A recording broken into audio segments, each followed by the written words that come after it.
Joining us right now, our good friend John Rich. First off, congrats on the song. Congrats on the number one record. Congrats on the success on this. Uh, it's just different right now. I actually was talking to my mom about this, and my mom grew up in the '60s, and I said you had all these songs that talked about war and they talked about protest. They were like the snapshot of the time. We really haven't had anything like that. I think this song is part of it. I think that Oliver Anthony's song is part of it. What do you talk to us about this? What do you think about all that? That's 100% true. I mean, the Vietnam War, for instance, you had Creedence Clearwater Revival, you had Bob Dylan, you had all these, Chris Christopherson, Willie Nelson, all these guys, Johnny Cash. They were all coming out with songs about, hey, time to end this thing. And songwriters actually had a lot to do with public sentiment. The public has these feelings, but they're not sure if they're the only one that feels that way, or maybe it's just a tiny little group feels that way. And so when they hear a song or they see a movie or something really moves them and they all start gravitating towards it, they see it succeed and they go, wow, I'm not all by myself. Okay, most of us feel this way. So music is a really important part of the fabric of America, always has been. Yeah, has been. And country music, particularly. I think people have always liked country music. Do you see more people more and more gravitating towards it? Because it just seems like everything is so artificial. But as I just said, coming into this, that singer songwriter aesthetic is still more powerful, I think, in country than in any other genre. Yeah, without a doubt. I mean, country music, you don't need a band, you don't need a big fancy stage or anything like that. One guy, one girl, and a guitar or a piano or whatever they're sitting with, they could, if they're really good at what they do and they're genuine, authentic, they can sit down and absolutely body slam you with a simple song. That's the thing about Oliver Anthony, a guy standing in the woods with nothing but a resonator guitar, got the number one song in the world for like 2 weeks in a row now. Why is that? Because you can tell when you hear him and you see what he looks like and the way he's expressing himself. This guy's not playing around. This is it. This is the unvarnished, true feelings that this man has. Our whole country has been lied to our entire lives, manipulated. We've been marketed to till we're just numb. We don't know where to turn anymore. So when something simple and true gets to our ears or to our eyes, we respond to it in a major way. The truth is powerful, Dana. It is. Talking to our friend John Rich, you know him from Redneck Riviera as well as being one half of Big and Rich, and of course Old Glory Bank. Your song, it's obviously, it's funny, it's tongue in cheek, you're kind of mocking all of it. There are a lot of people though that are identifying with this because you mentioned how people are just numb to everything. We've gotten to the point where I don't think there's any value. The phrase "I am offended over something," it seems like it's lost all value in being used as leverage or a cudgel against people. Because people are tired of it. They're tired of somebody being mad over what they say or what they think.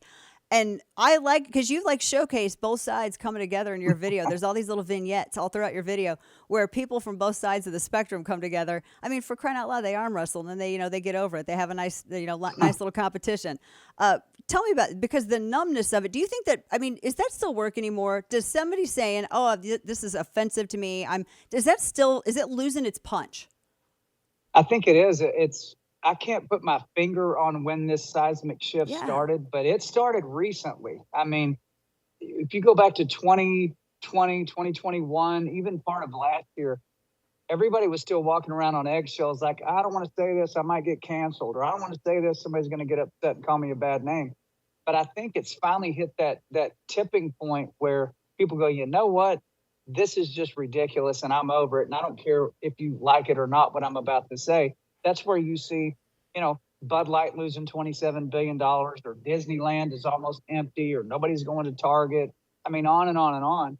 And so we've seen Americans, we the people, tear things down recently. And now we're seeing them start to build things. And that's what's exciting to me. The same energy that tore it down is also the energy that can set into motion brand new things that you can really count on. I think that you are at the forefront of a group of people in country music who have saved that genre and have kept it from being, I think, flipped into, this innocuous, can't write about anything from the soul, can't talk about any emotions, otherwise everybody's going to be offended. And I know that there's been an effort in country music to sort of sanitize it for this whatever cultural warfare that we're dealing with. But you and I think you've been the tip of the spear on this, and some others. You've really resisted that. Has that been difficult to do? Well, so here's the real story. I mean, if I had a record deal right now, which I don't, if I did have a major record deal right now, most of the songs on this new record, The Country Truth, would never be released. They would not put their name on that. They're not going to sign off on that, put money behind that. Oliver Anthony, God bless him. I hope he stays independent forever. Because if Oliver Anthony had a record deal and walked into one of those labels with Richmond, north of Richmond, they would probably escort him out of the building for triggering everybody and violating their safe space. I mean, they would have kicked him out. But now all these labels are groveling at his boot, offering him millions and millions of dollars to sign with their record label because we can make you a really big star. I'm like, I hate to tell you, he's already a big star and he did it without you. And it's making the record industry look somewhat obsolete at this point. I mean, as bad as I hate tech and all the bad stuff that comes with it, the good side of tech is an Oliver Anthony or a John Rich or whoever, if they've got great content, they got a great song, they can still get to the people. That's a powerful tool. We did not have that until recently. No, we didn't. And your record, Country Truth, like you're saying, number one. This song, I'm offended. This video is great. I've seen this video. You talk about tech. I mean, it is everywhere. I cannot open an app. I can't look at anything without seeing at least a whole handful of shares of it. And it's the cool thing is that it doesn't matter where people are coming from. It seems like it's all sides of every spectrum. People are sharing this. I wanted to ask you about something that you had tweeted too, or that I saw had been tweeted. College Game Day. You're passing the torch. What does this mean? What's going on here? You did a video about this. Tell us. Yeah, so Big and Rich, we've been the voice and the song of College Game Day since they started College Game Day. It's not the same without you. Your sit day. Yeah, everybody knows coming to your sit day, College Game Day. It's been there forever. I mean, probably coming up on 20 years at some point in the near future.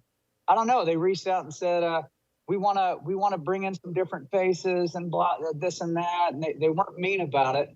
But I have to think in the back of my mind, maybe they're catching some heat because I'm on there. I don't know. But then if you look at a college football game, half the crowd screaming, "Let's go, Brandon" at the top of their lungs. So they need somebody like me in the mix anyway, because I'm part of that crowd. I don't know. It's been an honor to do it, honestly. I love college football. People that don't even listen to country music got turned on to Big and Rich music and to what I'm about through that. So it's been a great experience. Honestly, I got nothing bad to say about the whole experience. I got to tell you, because I've always loved like outlaw country, and I listen to what my mom listened to, and my family's from the Ozarks, so I listen to what they listen to, right? And I didn't listen to a lot. I did not listen to new artists. And it was Big and Rich that actually got me into new art. I'm not even joking. Like, you literally did. Like, I listened to you, and then I started listening to other new artists. Like, oh, country's still here. It's still, I mean, there's still some really awesome singer-songwriters. Hey, listen, you're not the only hot girl that got turned on to Big and Rich music, okay? Every guy watching right now goes, no kidding. Sorry, Dana, don't tell your husband not to kick my ass. But it's true. It's true. No, well, I appreciate that, but I mean, it is. I mean, it's fun and it's an escape. I love this song. I love I'm Offended. The video. How long did it take you to do the video? It was a great video. We shot it in one day. Is that your bar, wasn't it? Yeah, it's at Redneck Riviera. We actually put a chicken wire fence up in front of the stage like the old school bars. Yeah, and, there's a little Roadhouse vibe from that. And a little hee-haw vibe in the old bars, Listen, there's nothing funny going on in our country anywhere you look. It's just bad news on top of bad news. And I thought, I'm going to inject something that puts a grin on people's face for 3 minutes. Maybe that'll be helpful. Yeah, helpful indeed. Well, congrats on the song. Congrats on the record. I'm gonna be watching to see what they do with the game day announcement as well. And I just appreciate all you do. I appreciate you standing out there, because this is, people need. I think people are just getting beat over the head with everything. They're tired, and it feels like this song's like a hall pass. Like, go ahead, you don't have to be worried about any of these fools getting upset over anything anymore. Our good friend John Rich, go and make sure you download the song. Get the album too, The Country Truth. Yeah. And if I could just say before you sure. let me go. It's the number one most downloaded record in all of country music. Right now, it's going back and forth between number one and number two on the all genre chart, that's the monster. That's huge. And the chart ends tonight. So if you don't have The Country Truth, go get it. If you like the songs, tell your friends about it. because I'm gonna try to overtake that #1 spot and be #1 in all genres. Oh, let's We'll make see this what happen. happens. I'm happy either way. That sounds like a challenge. It sounds like we got to make this happen. It's We a got call to action. There we Dana, a go, call right to there. action. And while people are doing that, they can open an account at Old Glory Bank and go and get some Redneck Riviera, get some of the good whiskey. That's good stuff. Good to see you, Thank my you. friend. Thank you so much.